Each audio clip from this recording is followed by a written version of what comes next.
Writing a script. A movie screenplay or a script is a form of narration, in which the movements, actions, expressions, and dialogue of the characters are described in a certain format. The major components of a script are action and dialogue. Action describes what is happening in the scene. Dialogue is what the character is saying. Elements of the screenplay are scene headings, action, transitions, dialogue, character names.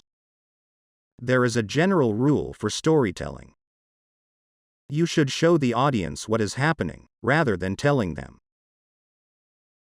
For example, instead of having a character say, "I'm really angry," you should show the character acting in an angry way.